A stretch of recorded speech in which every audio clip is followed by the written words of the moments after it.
Blog Talk Radio.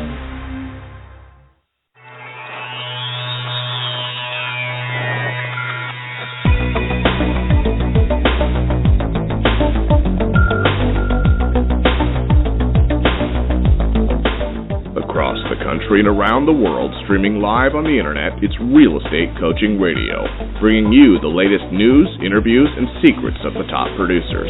Hosted by award-winning real estate coaches, Tim and Julie Harris.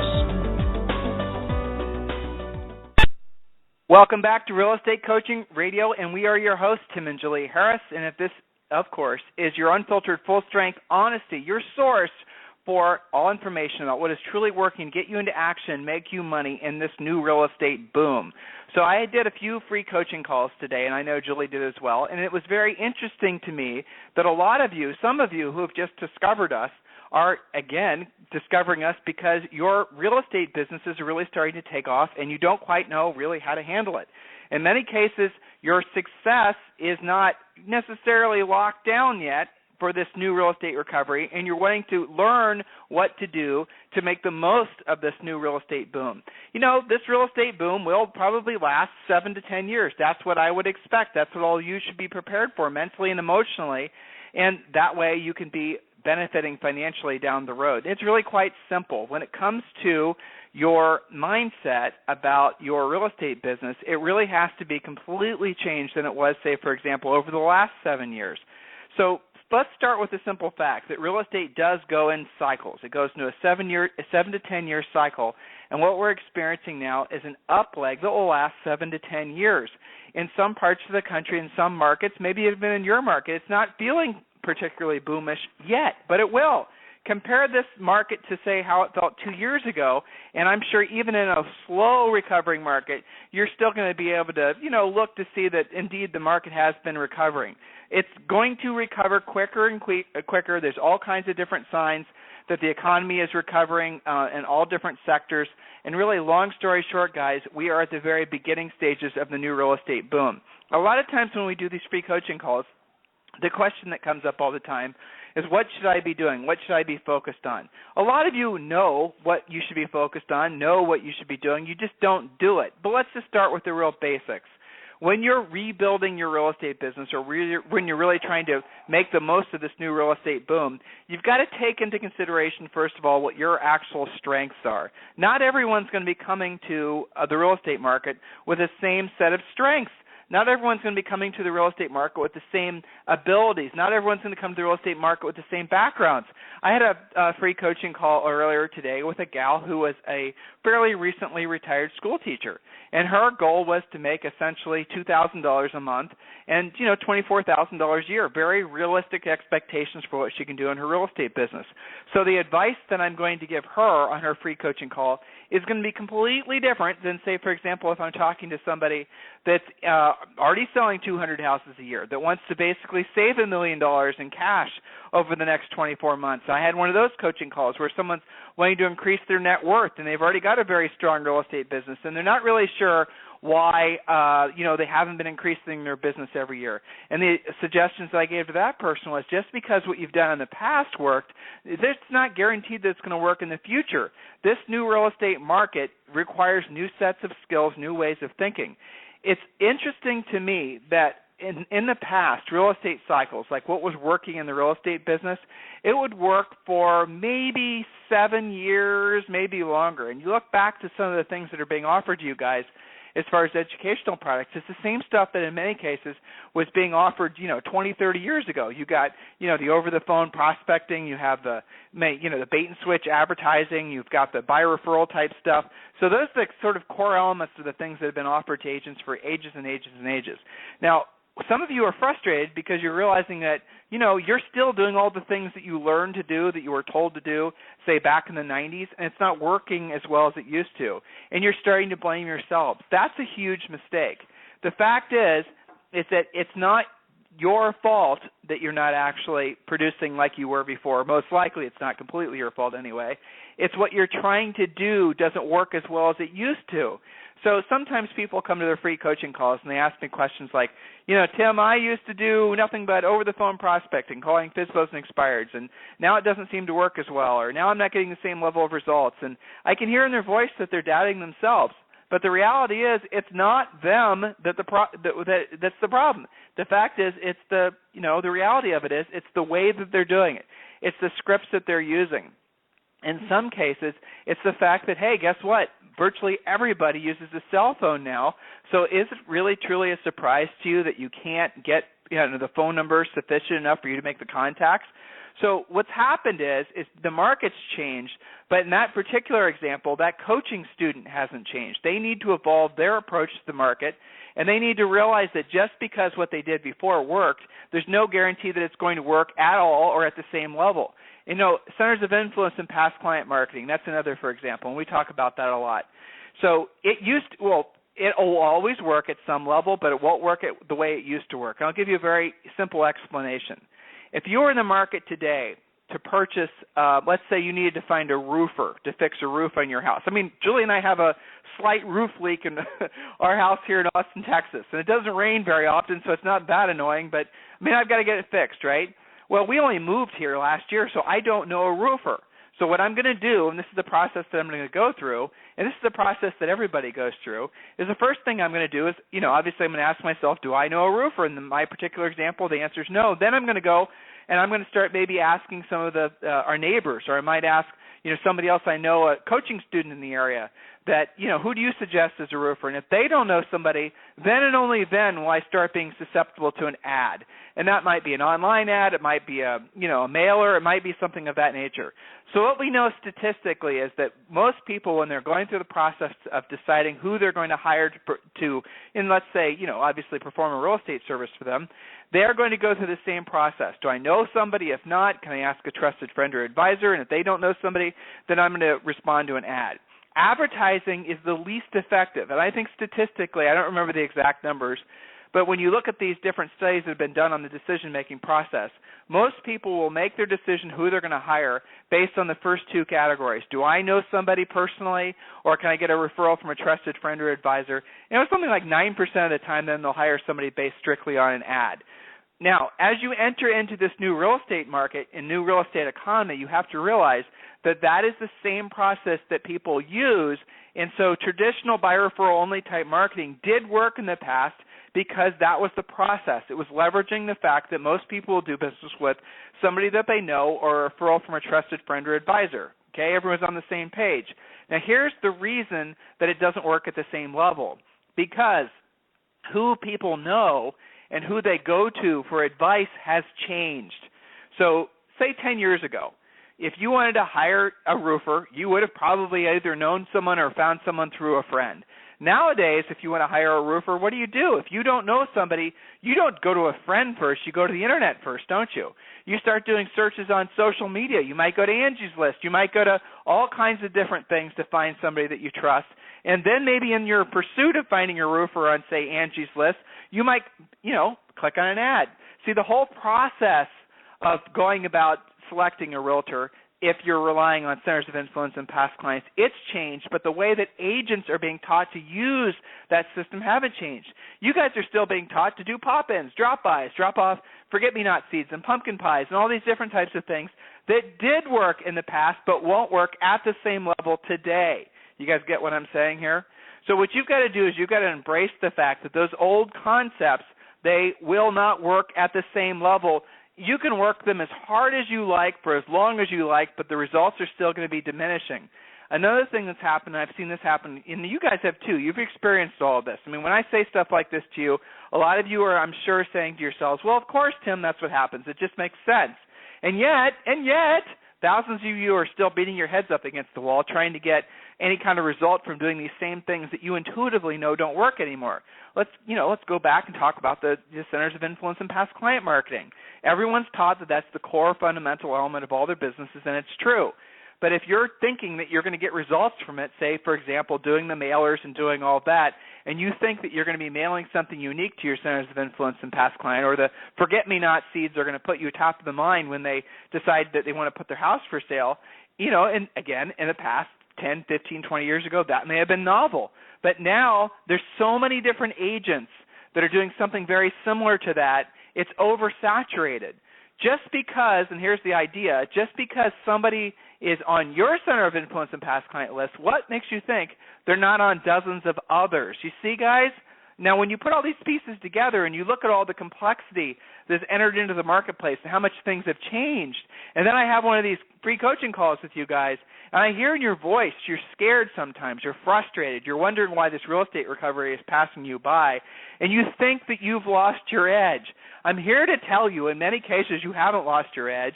It's just what you're doing needs to be updated. I mean, some of you guys are walking around in 80s ideas and 80s clothes and 80s thinking, and you guys get the idea. Or maybe you're walking around and you still think Bill Clinton's president, or at least what you're doing now in your business is what you did when Bill Clinton was president. You get the idea? This new market that we're entering into, you're going to see all kinds of opportunities at a level that we've not seen in a generation. One of the opportunities that I'm really excited about, it's kind of funny. You read this conflicting information about the baby boomers' kids, and, they're living in their basements and they're doing all that stuff, and they're just a bunch of slackers. Well, guess what? That's the same thing they've said about every single generation, but eventually what happens? People, get married, they have kids, they want to buy their own house, so they realize that, they have to become homeowners just like the rest of us have. That is the path that will always be true in the United States. Part of the American ethos of the American dream is being a homeowner. Well, that process is indeed starting again. And we're starting to see all kinds of new construction around the country start. We're seeing all kinds of new opportunities with working with these guys that are in their late 20s, early 30s. All kinds of money that's going to be made if you just shift your focus and realize that even if you're doing something in the past that's worked and you're still trying to do it, don't be surprised, again, if not only what you're doing, but the market in which you're trying to serve, that's shifting as well. All this information and more can be very confusing. It can be very overwhelming. It can be very daunting. I get that. That's the reason you guys have to request a free coaching call. We love doing the free coaching calls. The reason I personally like doing them, to be honest with you, is they're self-serving. Because when I'm talking to you guys, I get to learn from you. In many cases, a lot of you guys are fantastic agents, exactly what your headwinds are, exactly the challenges that you're having every single day that are maybe new and different because of this new and different market, and helps to make me a better coach. That's the way I approach these calls. What is unique about you, and how can I help you leverage and maximize your particular opportunities in this new real estate market? Be excited about what the next 7 to 10 years will be. Even if you've gotten your butt kicked during the recession, really, who hasn't at some level had their butt kicked in the recession? Everybody has. That's normal. What's abnormal is that you don't put that behind you, at least not let it rule your decisions that you're making today. Enter into the next 7 to 10 years that you're going to, have no debt. You're going to pay your house off. You're going to save enough money so that 7 to 10 years from now you don't have to worry about money again. I ask this question all the time. So if you were, let's say back in the real estate boom, let's say it's 2003, 2004, right at really arguably the peak of the real estate boom, you knew there were 3 or 4 years ahead of you where the real estate market was going to potentially be, really fantastic opportunity for you to make money. What would you do differently? If you could go back in time, better than 10 years basically, and you knew for sure that you were experiencing what was going to be a huge run-up in the real estate market, what would you do differently? The answers are always the same. You would not accumulate debt. You'd not over-leverage yourself. You'd save more money. And frankly, you wouldn't, abuse money, or at least, the very least, you wouldn't take it for granted, the opportunity that market presented, right? So when you're looking back, what's the prominent thought? You would have saved more money. You wouldn't have accumulated debt, so that now you would have been in a better financial situation. Well, the real estate gods, if there are such a thing, have now served on a silver platter all of us another real estate boom. So now we're going, this is going to be the market that's going to be better than the previous market. The last market was fueled by arguably artificial demand from crazy mortgage products. This new real estate market is going to be fueled by legitimate demand from an epic demographic shift, and that's what's exciting. You're going to have the baby boomers downsizing. You're going to have the Generation X people that are buying their ultimate houses. You're going to have the Generation Y folks that are buying their first homes. You're going to have all this going on simultaneously, not just some investor or some greedy seller or some REO or some short sale, but all these different aspects of the real estate market that are exciting, that are creating huge opportunities for you to help others, obviously, and accumulate wealth. So hopefully you guys are all excited about that. Now, the topic of the next few radio shows this week are going to be specifically about the 11 habits of the real estate millionaire. So we're going to be talking about those a little bit when we come back from this quick commercial break.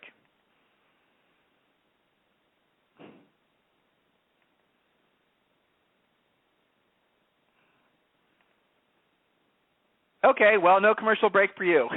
That's fine. Something's going on at our broadcasting station, and it's no problem. All right, so these are the points that I wrote down.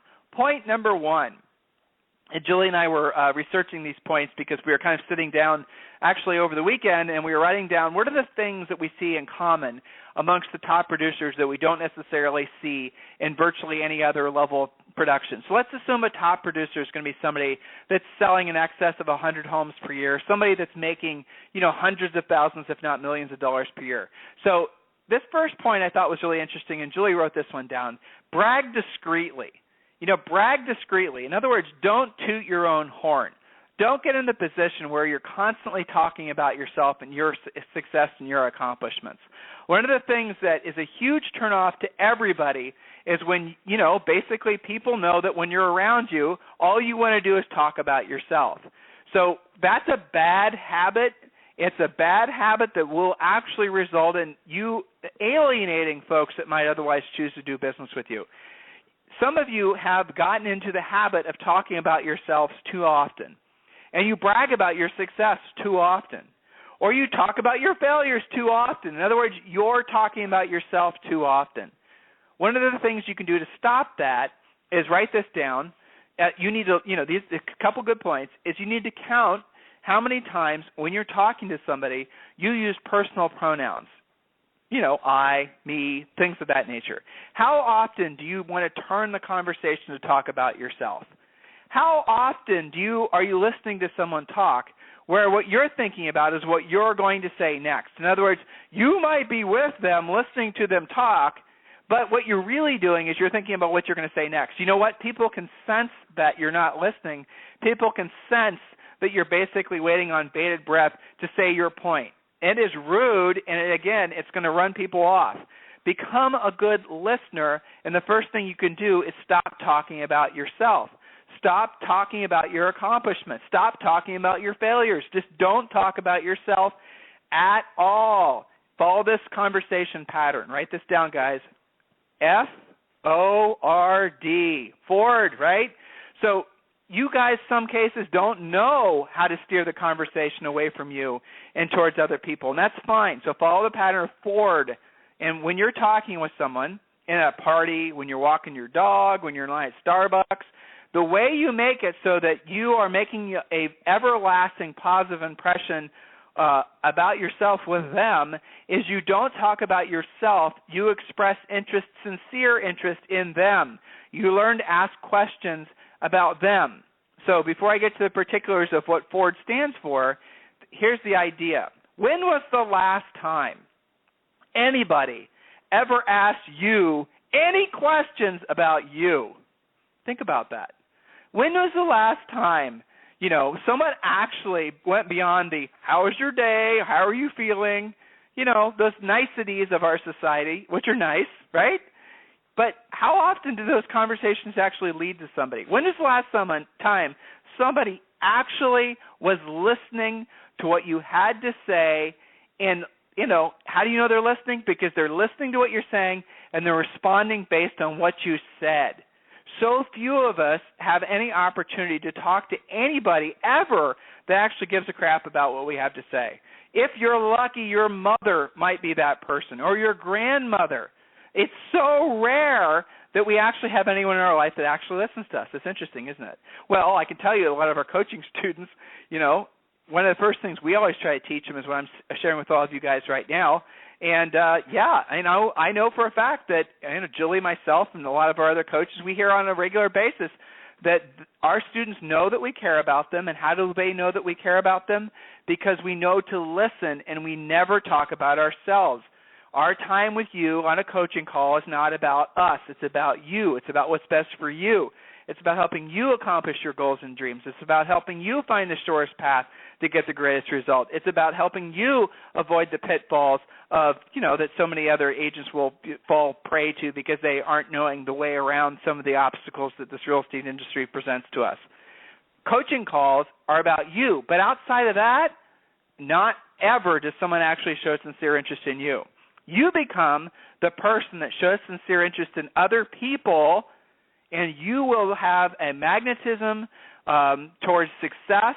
People will want to be around you. They'll want to talk with you. They'll want to know what you know. They'll enjoy your company. All of a sudden, you'll have this quality about you to the extent that it'll almost be, in some ways, intimidating, and I mean that in a nice way. FORD stands for family, occupation, recreation, dreams. Write that down, everyone. Family, occupation, recreation, dreams. What does that mean? It means that when you're talking with someone and you're not wanting, you now know, hopefully, and you'll internalize this, not to talk about yourself because nobody wants to hear about you. When was the last time you were talking to somebody and you actually wanted to hear them talk about themselves? It never happens. Give people an opportunity to talk about themselves, show sincere interest in it, follow the conversation pattern of FORD, family, occupation, recreation, dreams. You start out by asking them questions about their family. Then you follow up, assuming the conversation is long enough that they, basically the family conversation has been exhausted, which very rarely happens, by the way, if you think about it. And then you move on, you talk about what they do for a living. Then you ask what they do when they're not working. Flow naturally to talk about the weekends, recreation. Do you have a boat? Do you play tennis? Those types of things. And then dreams. Have you ever been to Europe? Have you ever thought about this or that? Or, what are the things those types of things. Now, you can imagine if you're in a conversation with someone, imagine yourself there now. And let's say you go to a BNI group or you go to a PTA meeting, and maybe your behavior in the past has not been what you want to continue to, do. So you go and you're talking at this PTA meeting. After the PTA meeting, people are sitting around having coffee.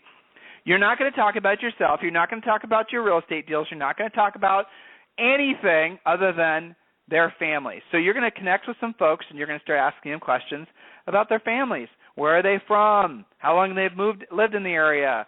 What caused them to move here? Why are they, how many kids do they have? What schools do they go to? Obviously, if you have children and your kids go to the same schools, you'll find lots of commonalities there, but don't allow the conversation to go back to you talking about yourself. Then you can flow into what do you do for a living, or what does your husband or wife do for a living, and how do you like that company, and I've all those, right? Get it? So you follow that conversational pattern, guys, and you will attract people to you at a higher level than you can ever possibly imagine. Now, the reason that effective communication has never been so important, and you need to have the right words to communicate the right meaning and remove any room for misinterpretation by people that are hungry to point out flaws. The trick is choose your words carefully. Be specific and pay attention to context. Words can be warped beyond recognition if used carelessly. Relating only to the bare essentials helps in that matter. And if you don't have anything nice to say about people, don't bother saying it at all. Listen to others. Really listen. Don't just nod while you're waiting for them to finish talking. You never know when the value of information could be couched in simple banter. Listen everywhere, even to conversations around the office. Sometimes there's gold to be found in the gossip. But with that said, and the most important aspect of that point was don't gossip. Don't say anything bad about anyone. Don't be the person. If you find yourself wanting to be the person that starts out with phrases like, have you heard, and things of that nature, that's not coming from your higher self. That's an ego thing. You're wanting to basically be the person passing the information around, the gossip around. Don't be that person, because the people you're going to attract are not the people you're going to want to attract. Good, level-headed, minded folks Know to avoid gossip. Know to avoid, libelous or slanderous type behavior when you're communicating about other people. Notice that if you have become, now you're realizing maybe for the first time, that you've become the office gossip. You've become the purveyor of bad news. You've become the person that likes to start out statements like, have you heard? Look around to see what kind of people you're attracting to you. Are those the kind of people that you want to be? Are those the kind of people you want to learn how to be a successful anything from? Generally, no. Like energy attracts the same types of energy. Energy attracts the same energy. So in other words, if you're being negative, if you're looking for excuses to, rationalize your lack of production or your lack of success, I promise you'll easily find people that will reinforce that behavior. The world is filled with them. Don't be one of those people. So we're going to pick up these 11 habits tomorrow, and we're going to talk about these probably through Thursday. Your homework from today's call is really quite simple. If you've not had a free coaching call yet, request one, freecoachingcallsforagents.com. If, here we are in July. I know, I can add, like a calendar, 6 months left this year. I will tell you what I'm about to say, and some of you are going to roll your eyes, say, oh, Coach Tim, you say this every call. But it's true. There are 6 months left this year on the calendar, but are there really 6 months worth of working months left? No, there are not.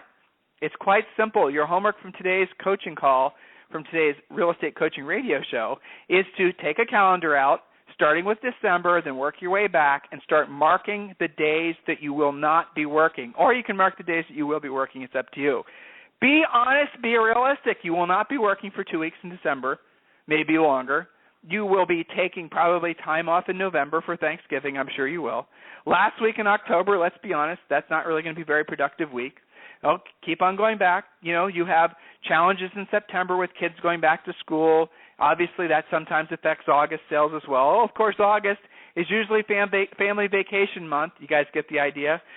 Take out the weekends. Take out any extra days you're going to be taking off. Maybe you have a special vacation. I have some coaching clients going to Europe. I have some coaching clients that are planning on, taking off for going to their cabins up, and I have someone, all kinds of different things. You guys, a lot of our personal coaching students are just having fantastic years and absolutely positively should be enjoying the fruits of your labor. That is the point of work.